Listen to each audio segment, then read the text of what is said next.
The sneakerhead side of the creator economy is lopsided towards the male audience, the same way as the entire industry is. And in this world, Marissa Hill, aka ShadeTV, is paving a way for other female creators and demonstrating that you can claim your stake in the passion that all those ladies represent. As Vashti or Aleli may be for her, who proved that the girly sneaker does not have to be pink or have unicorns on it, Marissa is proving that you can have a YouTube channel dedicated to the female audience among the sneakerheads. You can also have a very fruitful 9-to-5 career, and you can do all of this together while you're trailblazing and changing the creator economy around you.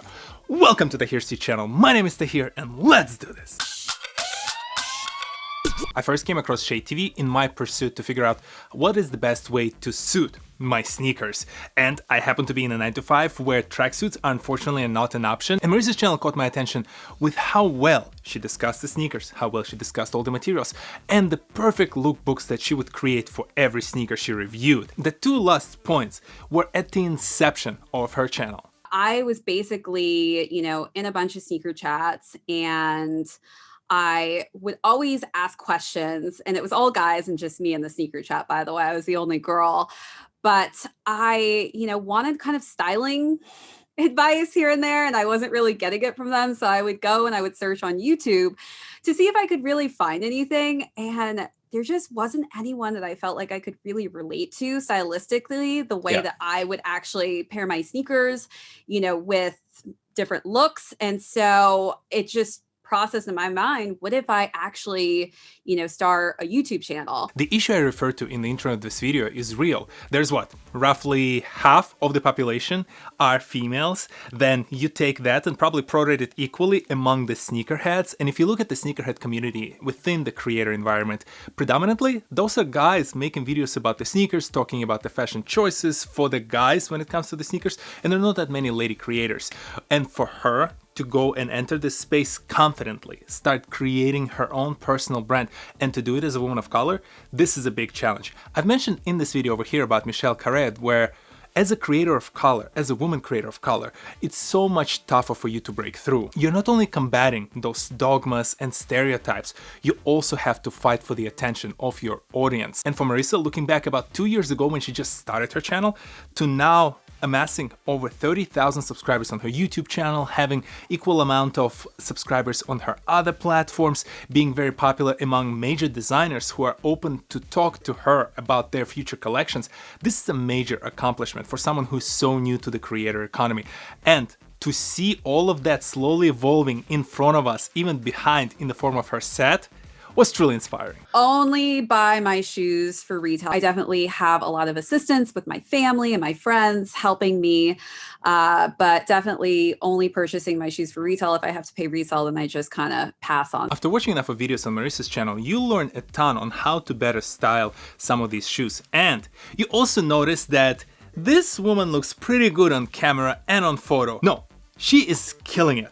And there is no surprise to it because her actual full-time job is being a model. And no, not an Instagram model, no shade to those who are trying to break through via Instagram, but she's an actual high fashion and footwear model who is collaborating and working for a lot of major brands. I do model full-time, and so I usually will have to either shoot on the weekends or I shoot early in the morning before my call time, or if I can get done early, I'll try and rush home before the light's gone. I don't think a lot of people realize this, but models have a 10-hour day. That's considered a full day. Wow. Not an 8-hour day. Okay. And typically we'll go over. So a lot of times I end up working 12-hour days, which is pretty crazy. Hustle is real. This is the future of the creator economy. We have a professional in technically their 9-to-5 job, leveraging it to finance their creator career, slowly building up their creator career and merging it with their full-time occupation. For someone like Marissa, she has that access to the major production sets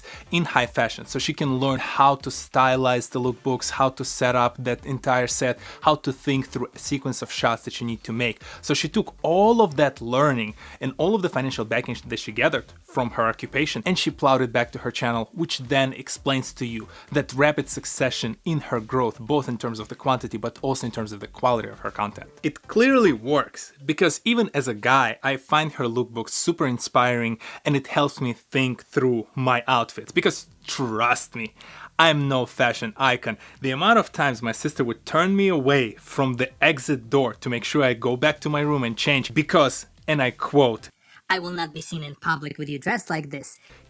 That's enough for you to know about the level of my sophistication when it comes to high fashion. So clearly it works. Clearly her approach inspires people like myself who are complete amateurs in this space. And as I start looking at her future, of course you want this creator to just grow and keep amassing the subscribers and keep doing the same thing that they're doing. But Marissa has a very interesting goal in mind. I see it, really diversifying and not just being a YouTube channel. I really have kind of just been drawn to building this platform as a voice for other females. So I'm hoping, in the future that it will have, a huge following of females who are very in tune and intrigued by sneaker culture and who want to build a cohesive, just safe and positive environment. I want to see more females have, a voice in the YouTube space. I think it's essential. This is kind of just the spark in the beginning, and things have been just extremely exciting. But I'm, really hoping to kind of branch out and be on other platforms. Complex is one of those areas where I don't think females are represented as much as they should be. And, I'm happy to start that trend and that wave, but pretty just excited, to have this opportunity to have a platform and to be able to take the time to give energy to creating just such good, fruitful content. I truly believe she can do it, to the point that I would lend her my operational expertise to just help make that vision come true. After all, she's absolutely right. Complex is a great platform. There've been plenty of great videos. I've used some of them in my prior projects. They do well when it comes to exposing different interesting information about the sneaker and the streetwear industry. Yet to this day, majority of their content is not really catered towards their female audience. So this opens a wide opportunity for someone like Marissa, for a driven professional and a creator like her, to enter with her brand, whether it's ShadeTV or whatever that platform that she decides to develop, and slowly take over the market and represent those ladies who love the sneakers equally as all the guys do. The good news, Marissa is not alone in her fight. So savvy. This community over here that I discussed in one of my prior videos, and I still happen to be their member, already has a soul savvy community dedicated only to the female sneakerheads, which grants them a very unique and exclusive view into the industry. So the recognition of the problem is already there. And with someone like Marissa, we have a very driven professional with a great expertise in their 9-to-5 that they bring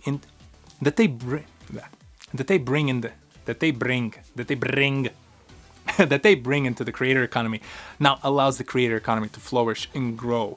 And over time, I believe we will see a lot more of those business professionals like myself, like Marissa, like every other professional that I've discussed in some of these videos over here, to go introduce those skills that they acquired in their other professions, introduce them into the creator economy, and help us completely change the face of this industry. So go, do you, push hard. Hype model, aka ShadeTV, aka Marissa Hill. Today was a rough morning. I usually can get it done in one take, but we can't all be perfect. Maurice expects so much of me. Have you seen Marissa Hill before? Maybe from some of her photo shoots? Did you know that she has a ShadeTV channel? And who are other business professionals who would reinvent themselves by introducing their skills and their expertise in the creator economy and flourish by doing so? Share your thoughts, ideas, and the names in the section below. I keep professing my love for the creator economy, and this is why. This was exactly the moment in time when I can point to one of these other professionals who, like myself, we just get to express our passion. This is not really something that we want to just turn and all of a sudden have like hundreds of millions of subscribers. I mean, it's gonna be great, but the ultimate goal is to reinvent yourself, reinvent your passion, combine your passion with something that you can do on a day-to-day basis and provide the living, provide the support for your family and the loved ones. Marissa is doing just that. There are plenty of other people doing like that. And if you're curious to learn more about inspirational individuals who are already super successful, who are still growing like Marissa, there are plenty of these videos on this channel because I'm here every Saturday at 10 a.m. Eastern. Hit that like button, hit that subscribe button, share this video with some of your friends. Here are a few more videos for you to enjoy, and I'll see you in the next one. Peace.